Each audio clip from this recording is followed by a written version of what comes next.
नमस्कार मैत्रिणींनो, सर्वांचं खूप खूप स्वागत आहे आपल्या चॅनलवरती. तर आजचा व्हिडिओ थोडासा म्हणजे वेगळा आहे. मला एक दोन कमेंट अशा आल्या आहेत. त्या कमेंटबद्दल बोलायचं आहे का. मी एक ताटावरचा रुमालचा व्हिडिओ टाकला होता. तो व्हिडिओ भरपूर असा व्हायरल झाला. तर त्यावरच कमेंट आलेली आहे. जी आय डी आहेत ना, ती आहे जेंट्सची, म्हणजे माणसाची आय डी आहे. पण मला वाटत नाही जेंट्स एवढ्या खालच्या थरात जाऊन कमेंट करेल असं, कारण हे काम लेडीजचंच असेल. अशा कमेंट केलेल्या आहेत, कारण कोणाला चांगलं देखवत नाही. त्याच्यामुळं कमेंट अशी होती, हिला काय शिवणकाम वगैरे येत नाही, असं नाही तसं नाही. त्याच्यामुळं हे असे काहीतरी कमी उद्योग करून दाखवत असते. तुम्ही तोच रुमाल 150-200 रुपयाला बायांकडून खरेदी करतात, आणि तुम्हाला मी फक्त अगदी टाकावापासून जे आपले ब्लाऊजचे कतरण वगैरे उरतात ना, त्यापासून तो व्हिडिओ बनवला होता आणि टाकला होता. तर एवढंच मला सांगायचं होतं या व्हिडिओमध्ये. म्हणजे काय काय ज्या लेडीज असतात ना, त्यांचा जन्म फक्त दुसऱ्यांना नाव ठेवण्यामध्येच चाललेला असतो. स्वतः काही करायचं नाही आणि दुसरं करतं ना, त्याला पण करून द्यायचं नाही, असं असतं. आणि राहिला विषय मला शिवता येऊ किंवा नाही येऊ, आणि मी व्हिडिओ टाकायचं काम करत असते. तुम्हाला जर आवडत असेल तर बघत जायचं, नाही आवडलं तर विषय संपला त्या ठिकाणी. का कोणी बळजबरी तुम्हाला सबस्क्राईब करायला लावत नाही, का कमेंट करायला लावत नाही. ज्याला आवडला व्हिडिओ तर ते लाईक पण करतं आणि सबस्क्राईब पण करतं. त्याच्यामुळे दुसऱ्यांना नाव ठेवताना थोडासा विचार करून पुढच्या माणसाला कमेंट करत जावा. आणि इथं तुम्ही बघू शकता पाठीमागं ब्लाऊज मी किती शिवलेले आहेत.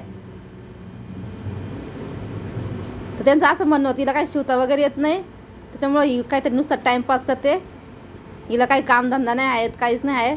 तर मला कामधंदा नाही आहे, तर तुमच्या घरी येऊ का भांडे वगैरे घासायला, असेल तर कपडे वगैरे धुण्यासाठी देते धुवून. मग काय काम नाही आहे मला काहीच. तर आणि हा व्हिडिओ फक्त जे निगेटिव्ह कमेंट करतं ना, त्यांच्यासाठीच होता. आता आपण ब्लाऊज शिवताना थोडंफार म्हणजे आता कटिंग करणं, हे सर्कल कट केलं, असं थोडंफार म्हणजे इंग्लिश 1-2 शब्द आपल्या तोंडात, म्हणजे जरी इंग्लिश शिकलेलं असू किंवा नसू तरी पण थोडंफार असं येतं आपल्या तोंडामध्ये. त्याच्यावरून पण कमेंट आलेल्या, काही इंग्लिश नीट बोलता येत नाही, उच्चार व्यवस्थित करता येत नाही, तर कशाला बोलावं, मराठीतच बोलावं. राहिला प्रश्न त्याचा बोलण्याचा, ज्याला जे आवडन ते बोलू शकतं. आणि तुम्हाला बघायचं असेल तर बघू शकते, असं काही नाही का बघाच म्हणून एवढं काय बळजबरी नसते. वाईट कमेंट करणार सांगायचं आहे, कारण आपली यूट्यूब फॅमिली भरपूर अशी मोठी झालेली आहे. पण ते कसं राहतं, 1-2 सडके कांदे असतात, ते त्यांना चांगलं देखवत नाही. ते जे पुढं जाते, जे पाय कसे मागं खेचायचं ना, फक्त हे माहीत असतं काय काय लेडीजांना. ती मला माहीत आहे, ती लेडीजचीच कमेंट आहे, जेंट्सची कमेंट नाही. जेंट्स करणार अशा कमेंट करू शकत नाही, एवढी मोठी कमेंट वगैरे, कारण त्या स्वतः काही करत नाही, नवऱ्याच्या जेव्हा बसून खातात आयतं. मी तर स्वतः काहीतरी 2 पैसे कमवते मेहनती ना, आणि मी व्हिडिओ टाक, त्याचे पण मला पैसे भेटतात. मी असे काय फुकट कोणाला हे करायला कमी नाही आहेत.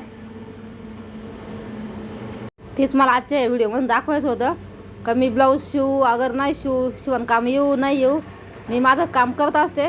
व्हिडिओ टाकणं ही सुद्धा माझं एक कामच आहे, कारण त्याच्यातून मला 2 पैसे भेटतात. त्याच्यातून माझं घर चालतं त्या पैशावरती.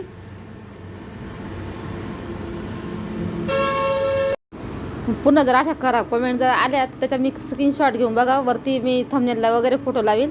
त्याच्यामुळे आता फक्त तुम्हाला मी सांगत आहे एकदम प्रेमाने, का अशा कमेंट करत जाऊ नका चुकीच्या. नाही आवडत तर नाही बघायचा, स्किप करायचा व्हिडिओ. कारण तुमच्या अशा कमेंट वगैरे मी जर स्क्रीनला लावल्या तर तुमच्यात आणि माझ्यात काही म्हणजे हे राहणार नाही, फरक राहणार नाही. तुम्ही आणि मी सारखेच होऊन जाईल. त्याच्यामुळे मी आता लावणार नाही इथं या कमेंट वगैरे तुमच्या. चला तर